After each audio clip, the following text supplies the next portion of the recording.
Kota, itulah sebutan bagi suatu daerah yang menjadi pusat kegiatan manusia.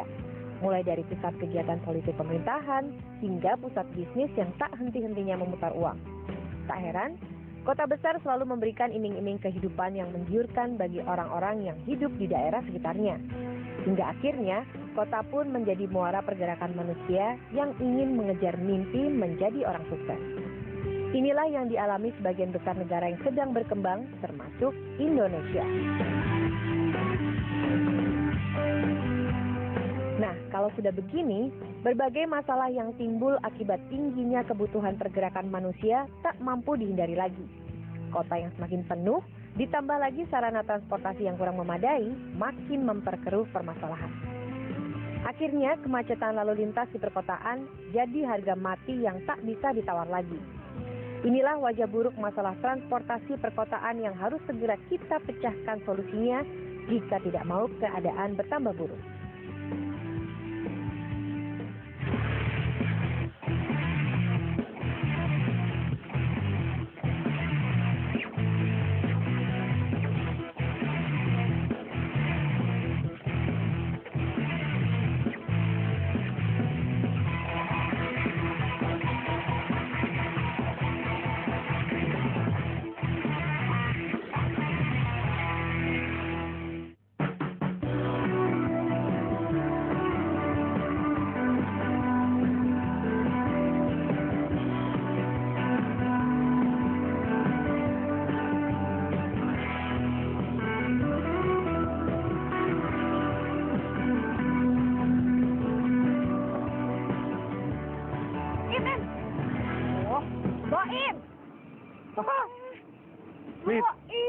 Lita, lo ngapain di sini? Nyalon. Aidi, gayanya pembantu rumah tangga pakai ke salon, jauh amat. Biar kelihatan cakep di Juragan. Sini. Ini apa yang kesini? Ya biasa lah, kan kita anak mobil, jadi kalau makan harus di food court. Food court, nggak ada food court. Itu, bubur sumsum. Iya, terus anak mobil. Anak mobil. Ini mobil lo? Ih, aduh, gue gak enak, sombong nih. Tuh. Ya, ribet nggak? Iya, gara-gara lu tuh. Masa gua parkir pakai sebagian badan? Lu kan nggak mungkin. Ya bukan gitu. Makanya harus tahu masalah-masalah. Ini kalau soal parkiran gini cuma sebagian kecil dari masalah transportasi, masalah sistem transportasi.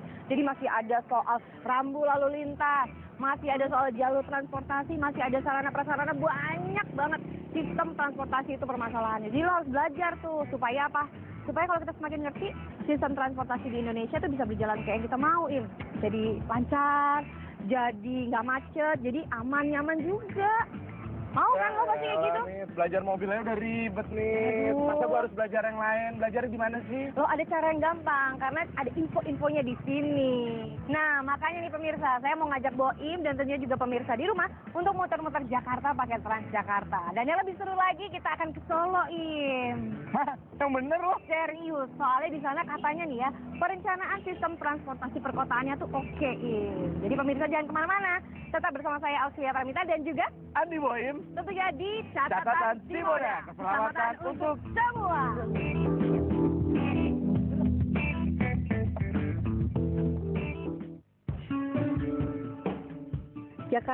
Jakarta. Sepertinya kota yang satu ini sudah hampir tak kuasa lagi melayani pergerakan jutaan penduduknya yang kian hari kian padat. Ruas-ruas jalanannya saja sudah tak muat menampung jumlah kendaraan yang kian bertambah. Mau lurus, macet. Mau ke kanan atau ke kiri pun, jalanan telah tersumbat oleh mobil-mobil yang berjejalan berebut jalur. Orang Jakarta memang suka bawa mobil pribadi. Entah alasan kenyamanan, keamanan, atau hanya karena gengsi. Mungkin ada baiknya kalau saya melihat langsung dari dekat sistem angkutan massal yang ada di kota ini.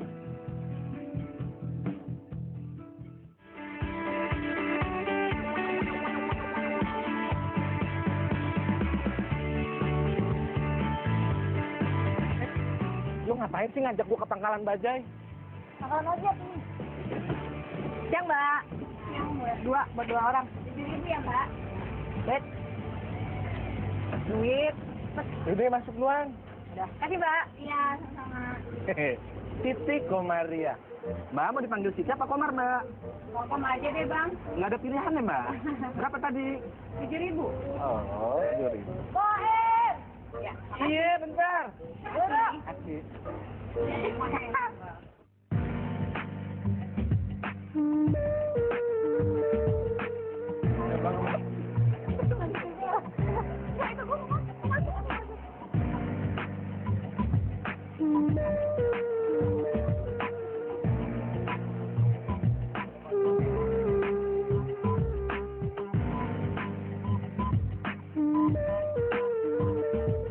Ya beginilah situasi di Transjakarta kali ini lumayan padat. Ya, bukan lumayan, emang padat ya. Emang padat. Jadi kalau kita sendiri senderan begini, kalau Boim pegang ke atas. Nggak pede pegangan ke atas.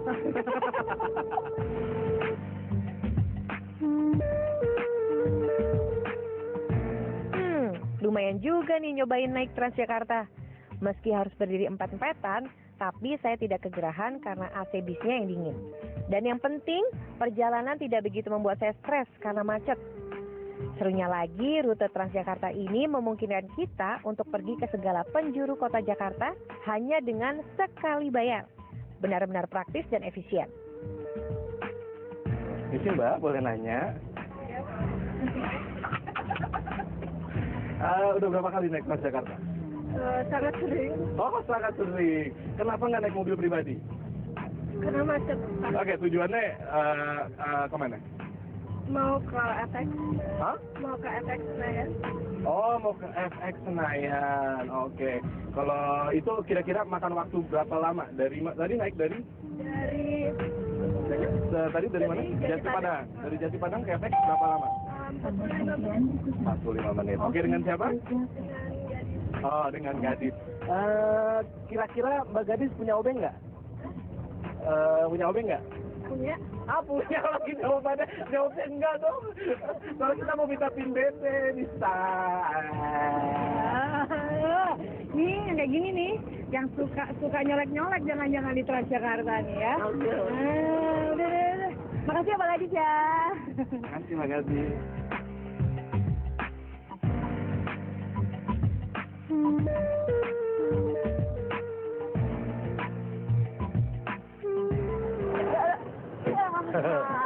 Pemirsa, Sampai juga. tepatnya ternyata akhir dari Perjalanan kita. Sekarang kita mau terusin perjalanan lagi nih. Oke.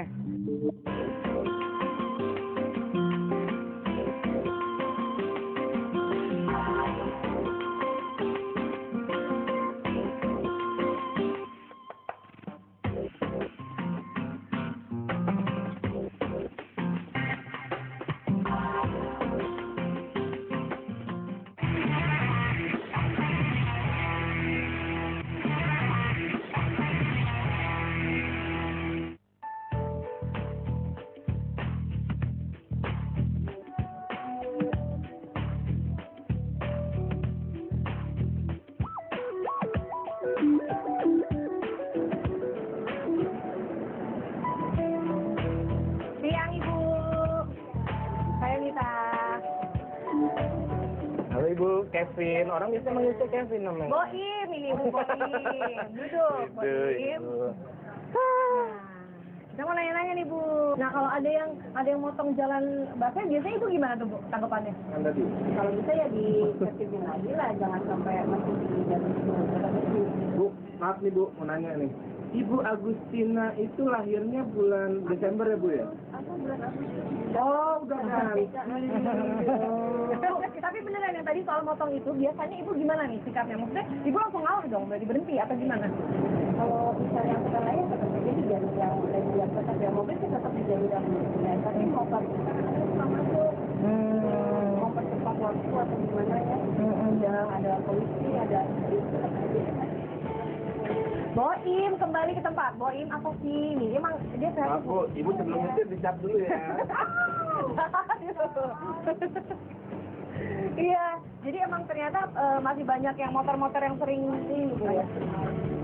Ibu sendiri sudah berapa lamakah menjadi driver untuk Transjakarta ini? Oh, baru setahun. Kok cukup Bu? Kalau cukup kayak udah mau kelamaan gitu selesai ya? Oh gitu. Terus kalau kayak gitu tuh kerjanya hitungannya berapa jam gitu, lamanya tuh gimana sih Bu? Itu biasanya satu ini per jam. Misalnya dari pagi dari kita mulainya jam 4 sampai jam 2. Oh shift gitu ya Bu ya? Oh per shift. Makasih Bu ya. Makasih Bu. Iya. Makasih tuh. Makasih tuh.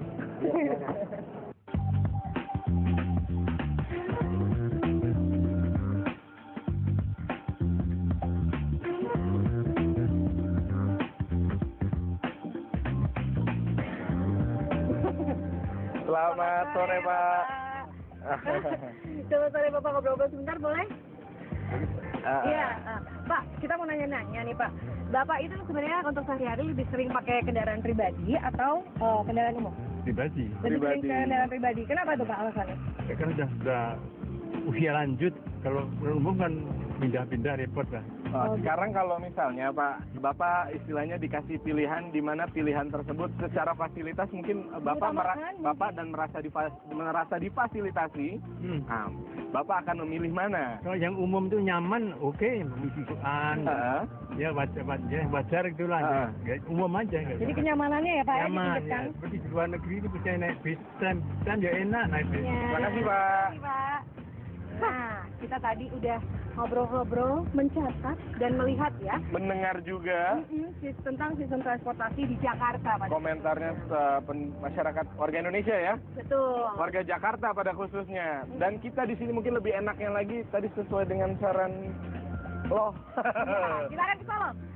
Serius sekarang deh. Sekarang. Karena katanya Kenapa? sistem transportasinya oke di Solo. Kita saatnya waktunya untuk ke Solo ya. Tetap di catatan Timur ya. Keselamatan untuk semua. Masalah kemacetan di Jakarta memang nggak akan pernah habis. Meski berbagai solusi transportasi diciptakan, namun karena permasalahan yang terlanjur kompleks, kemacetan Jakarta susah sekali dihilangkan.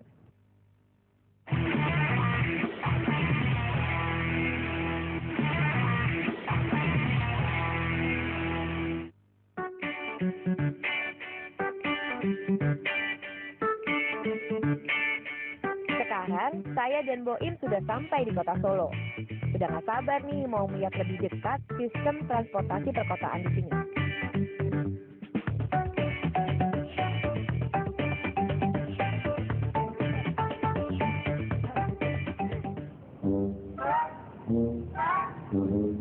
Selamat pagi warga-wargaku sekalian yang kucintai pastinya.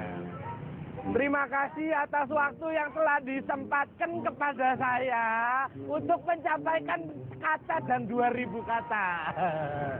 Terima kasih yang... Andi ngapain sih? Aku ini sedang ngasih wejangan-wejangan kepada warga saya gitu. Tunggu dulu. Stop dulu mimpinya, kita lihat dulu. Kita sekarang ada di mana? Kamu tuh kok nyari halte tuh ya di sini kan emang gak ada tempat lain apa? Oh ada halte yang lain. Tapi kalau yang begini nih, ini namanya halte portable. Khusus untuk batik Solo Seram. Gila dia. Otakmu yang portable. Tuh kan.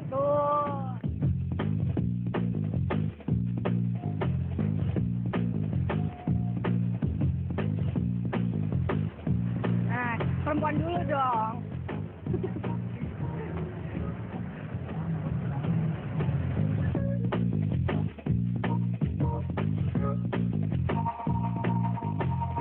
Kita mau ngapain di sini? Dong, seru banget kan? Tapi seru banget kok. Kita cara yang nanya. Tapi nanya sama siapa ini ya?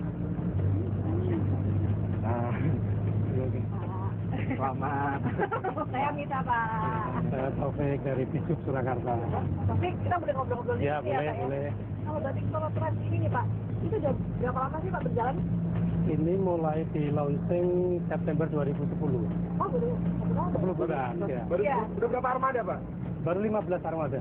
Baru 15 armada. Baru 1 koridor. Baru 1 koridor. Oh gitu, kalau untuk trayeknya itu Pak? Nanti rencananya ada 7 koridor. Ada 7 koridor. Baru 1 koridor yang terrealisasi.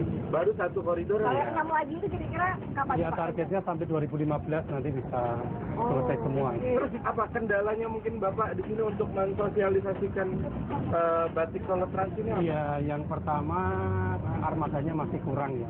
Armadanya masih kurang. Sebenarnya kita itu untuk 1 koridor itu sekitar 30 armada, kita baru ada 15. Itu yang pertama. Baru setengahnya tuh Pak ya? Setengahnya betul. Terus yang kedua, haltenya kita juga masih kurang. Jadi kadang masih banyak penumpang yang ingin naik turun di luar halte. Oh, ada Pak. Ya, masih Ini tinggi, ada. Pak. Ini kan tinggi Pak. Bahaya Pak. Bahaya ini juga. Tapi nggak bisa dikasih tahu nggak Pak dia? Ya ini kita sosialisasikan terus ke mereka bahwa batik Solo Trans itu protapnya harus naik dan turun di halte yang telah Haltenya. ditetapkan untuk ketertiban dan kelancaran penumpang semuanya. Gitu. Kalau kelebihannya Pak? Ya benar. Kelebihannya apa Pak?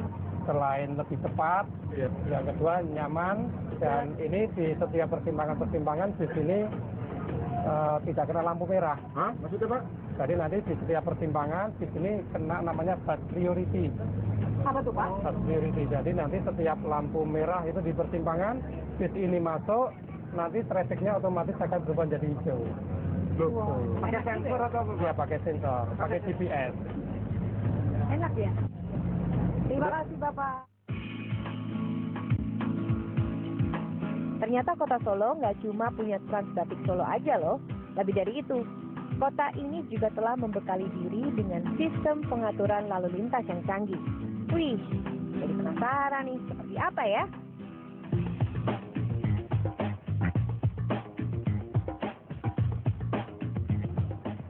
Kita ini sekarang lagi ada di tempat yang namanya TBC, Traffic Bottom Control. Sudah tahu. Bukan AC. Area Traffic Control System. Nah, itu maksud saya, udah ganti ternyata. Itu makanya. Ini, lo tau nggak ini namanya apa nih? Yang ada peta-peta begitu. Apa? Ini namanya GPS. Itu singkatan juga. Apa coba? Tahu nggak artinya? Enggak coba. Coba kita tanya sama orang sini. Nah, paling benar itu kita tanya dulu. Punten. Permisi gitu. Kenalkan Pak Boim. Kita. Oh, Pak Ari. Ini mau nanya, ini semua traffic yang ada di Kota Solo ini bisa terpantau secara detail dari sini semua atau? Memang tahun 2000 sebelum 2010 kita namakan ATCS, Area Traffic Control System. Tapi setelah tahun 2010 kita ganti namanya ITS, Intelligent Transport System. Jadi sekarang dulu kita berpikir tentang lalu lintas dan lalu lintas, sekarang kita integrasi bukan hanya dengan lalu lintas tapi juga dengan Lalu lalang. dengan angkutan.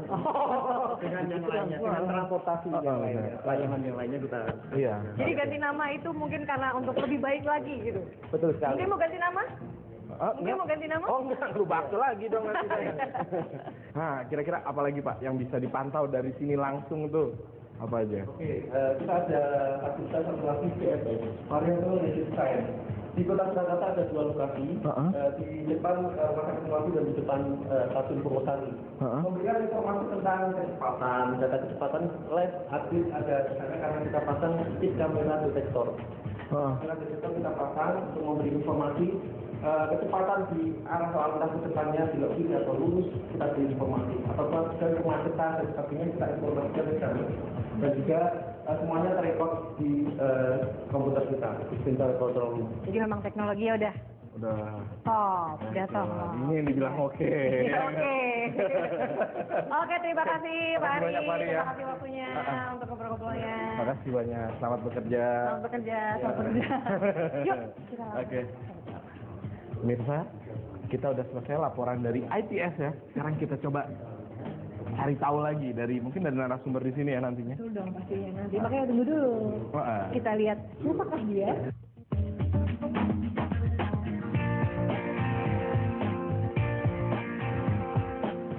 Ya, pemirsa, sekarang kita sudah bersama Bapak Joko Siowarno. Nah, beliau ini ahli transportasi Indonesia. Salah satu pakarnya nih. Salah satu expert yang ada di Indonesia. Makanya kita bertanya ke Bapak Joko. Selamat siang, Bapak. Selamat siang Pak, apa kabar Pak? Sehat Pak? Alhamdulillah. Dan kita pengen tahu sebenarnya sistem transportasi yang bagus itu sebenarnya gimana sih Pak? Sistem transportasi yang bagus adalah sistem transportasi yang bisa menggerakkan mobilisasi orang dalam jumlah besar tetapi tidak dengan kendaraan yang banyak. Harus disediakan public transport yang cukup bagus. Tapi tentunya kalau orang menggunakan public transport ini, dia akan menuju halte. Ya. Nah, menuju halte tentunya orang biasanya berjalan kaki. Berarti harus menyediakan pedestrian atau trotoar yang humanis. Ya, tidak banyak penghalangnya. Ya, sekarang kan banyak okupansi oleh PKL dan sebagainya ya. Jadi dia pedestrian yang cukup bagus ya. Kemudian juga mungkin tidak semua orang menggunakan kendaraan bermotor.